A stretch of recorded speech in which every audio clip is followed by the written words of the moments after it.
안녕하세요, 타타오입니다. 이렇게 깜깜한 데서 얼굴 드러내지 않고 그냥 목소리로만 녹음하니까 너무 쉬운 거 있죠. 편하네요. 이 습관되면 계속 이럴 수도 있는데 어쨌든 뭐 내용은 다 들어가니까. 자, 극 들어보셨나요? 무극과 태극 이야기를 제가 했었죠. 그 극의 의미는 끝극입니다. 비슷한 자로 끝단이 있죠. 그래서 둘을 합치면 극단이 됩니다. 바르고 빠른 선택을 하기 위해 태극이라는 개념이 도입됐다고 말씀드렸습니다. 안 보셨다면 지난 무국편과 태극편을 먼저 보심이 순서죠. 자, 가령 친구들과 오랜만에 무한리필집에서 고기를 먹습니다. 맛있게요. 그런데 배가 찼는데 그냥 나서기 아까운 거 있죠. 자꾸 고기를 입속에 한 점 한 점 더 밀어 넣습니다. 위장이 꽉 찰 때까지. 소주도 남았네요. 그러니까 남기고 아까우니까, 눈에 밟히니까 다 비웁니다. 이런 사람을 예로부터 뭐라고 하죠? 밥통. 그리고 밥보라고도 합니다. 밥만 집어넣는 보따리, 밥보. 밥통하고 같은 말이에요. 그것이 바보가 되죠. 또 이걸 끝까지 간다고도 합니다. 그래서 바로 극이며 단이고 극단적인 것이죠. 삶의 큰 시련을 맞이한 중년 남자가 극단적 선택을 했다. 이건 역시 극단의 한 사례입니다.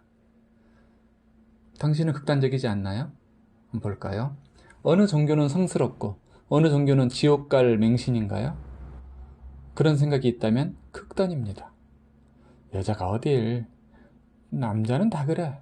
이런 식 극단입니다. 다른 건 몰라도 한일전은 반드시 이겨야 돼. 이런 생각 극단입니다. 우리는 극에 머물러서는 안 되는 겁니다. 극은 머무르라고 만든 자리가 아니거든요. 거기 머무르지 말라고 만들어진 게 극이며 단입니다. 지나치면 돌아오고 모자라면 채우라고 만들어진 개념이 극입니다.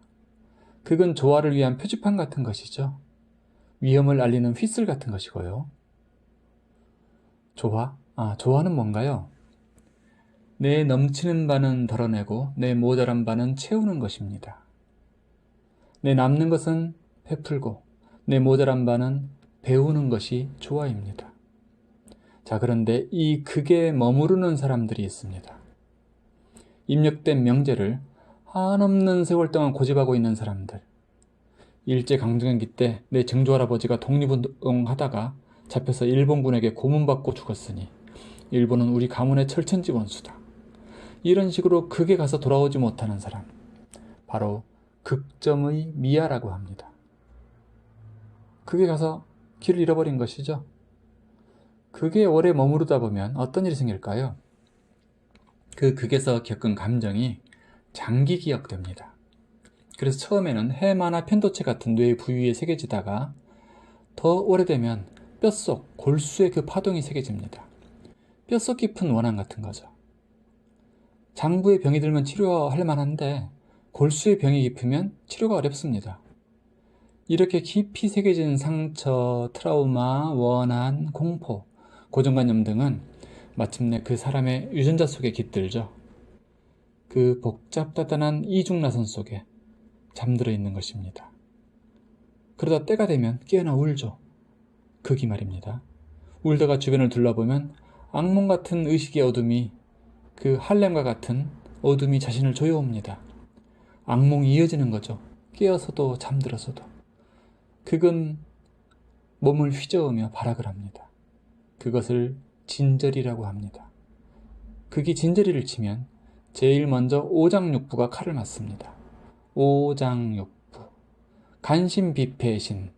그것이 오장이고, 담소위대방. 이것이 오부인데, 거기다가 삼초, 심포 이런 덩에서 합치면 육장육부라고도 합니다. 또 뇌를 육장육부라고도 포함시키고요. 어쨌든 그런 데가 상처를 받게 돼요. 극을 맞았다 라고 표현하죠. 그러면 그 다음에 감정, 심리가 그 칼을 맞습니다. 왜냐하면 연결되어 있기 때문이에요. 장부와 의식은, 장부와 감정은. 그래서 그게 소통의 문제가 되고 사업의 위축이 되고 재물의 막힘이 되고 그렇게 이어집니다. 파동의 일이 물질의 일로, 의식의 일이 현실의 일로 이어지는 것이죠. 이것을 일러 하늘에서 이루어진 일이 땅에서도 이루어진다고도 합니다. 그래서 극이라는 한 글자 속에는 수많은 극의 성질을 모두 내포하게 됩니다. 극단적이고 끝장을 보려 하며 찌르고 아프게 하고 창칼과 같은, 즉 극, 찌를 극, 창극, 이런 여러 한자들이 다 그 의미를 같이 내포하고 있는 것이거든요. 그래서 한자 여러 개의 의미를 내포하고 있는 게 한글입니다. 자, 그래서 어쨌든 자기를 찌르고 결국 남도 해치는 게 극이죠. 그래서 이 극은 뿌리가 부모, 나아가 조상일 수 있습니다. 또는 전생을 이야기할 수도 있겠죠. 자, 못되면 조상 탓? 이 말은 완전히 틀린 말은 아닙니다. 다만 스스로 자기 선에서 이 극의 송곳을 뽑아낼 방법이 있죠. 그러니 계속 조상 탓만 하고 있다가는 자신이 언젠가 그 조상이 되어 후손으로부터 손가락질을 받게 될지도 모르죠. 조상의 빛난 얼만 오늘의 되살리면 됩니다. 그리고 내 빛난 얼을 내 후손에게 물려주면 되는 겁니다.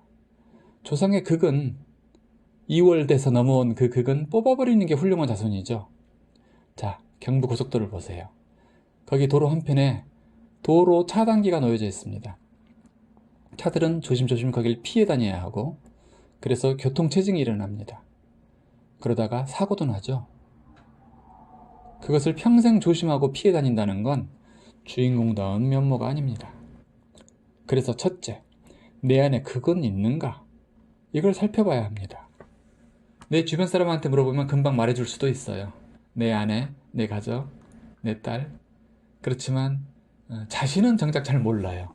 그래서 백설공주에서 그 여왕은 거울을 보고 물어보는 거죠. 세상에서 누가 제일 이쁘니? 이 말은 내 안에 극이 있니? 이렇게 바꿔서 물어볼 수도 있는 겁니다. 안 보이거든요. 그게 뻔히 보였다면 이미 고쳤겠죠. 놀랍게도 우리에게 주어진 이름이라는 거울 속에 극의 위치가 선명하게 빛나고 있습니다. 마치 밤바다에 명멸하는 등대불빛처럼 극은 자신의 존재를 보여주며 색색 잠들어 있습니다. 몰래 살짝 다가가서 그 목을 비틀어 버릴까요? 안 됩니다. 극은 죽지도 않고 사라질 수도 없습니다. 더 커질 수는 있어요. 에너지 불변의 법칙이 있듯이 극은 불멸입니다. 그 극을 없애는 게 아니라 변화되게 해주면 됩니다. 극은 마치 얼어붙은 마음과 비슷해요. 상처는 얼어붙은 마음이고 미움도 냉기 어린 마음이거든요. 그 외부 조건을 따뜻하게 해줘서 극이 스스로 싸늘한 철갑을 벗게 해주면 됩니다. 냄새나는 오래 묵은 털가죽을 벗고 고운 맨몸으로 걸어 나오게 해주면 되죠. 그러니까 말하자면 얼음을 깨려고 자꾸 해머를 들고 휘두르지 말고 따뜻하게 데워주면 얼음은 마침내 녹아서 우리가 마실 수 있는 물이 되어주고, 그걸 또 데워주면 증기가 되어 날아올라가 주죠. 그렇게 해주면 되는 겁니다. 봄 햇살이 얼음장을 녹이듯이. 빈민가에 살던 올리버 트위스트 아시죠? 그 애를 풍요로운 궁전으로 데려오면 그는 순식간에 왕자와 같은 존재가 됩니다. 조건이 바뀌는 게 중요해요. 왜냐하면 모두가 원래 왕자이니까, 모두가 성스러운 존재이니까. 극은 모난 에너지일 뿐이죠. 모난 것도 잘만 쓰면 쓸모가 된답니다. 쓸 수 있는 모난 것, 쓸모. 그 모를 잘 활용한 사람이 세계적 복수저 조지 포먼, 그리고 빈민가의 소설가 찰스 디킨스, 현대그룹의 정주영 회장님, 그런 분들입니다. 그러면 그 좁고 슬럼화되어 있는 의식의 그늘을 어떻게 바꿔줄까요? 어떻게 햇살이 들게 하며 풍요롭게 하고 사람의 정이 만발하는 곳으로 만들 수 있을까요? 시스템입니다. 어쩌다 갖다주는 기부형, 인심형 라면박스 그런 거 말고요. 에너지 소통 시스템 자체를 바꿔줘야 합니다.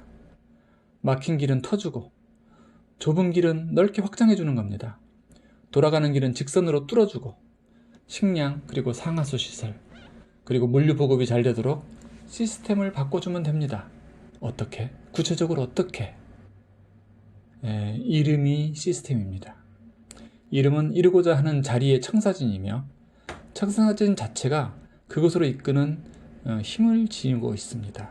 마치 알라딘 지니처럼 이름은 이르름이죠. 우선 그 새로운 이름에는 극과 생이 잡탕이 되지 않도록 해야 됩니다. 먹음직한 수프에 콧물을 따뜨리면 아니 됩니다. 그리고 그 사람의 에너지 시스템에 원래 부족한 것, 부조리한 것이 무엇이었는가 하나하나 확인하여 채워줍니다. 하나하나라지만 그리 많은 것은 아닙니다.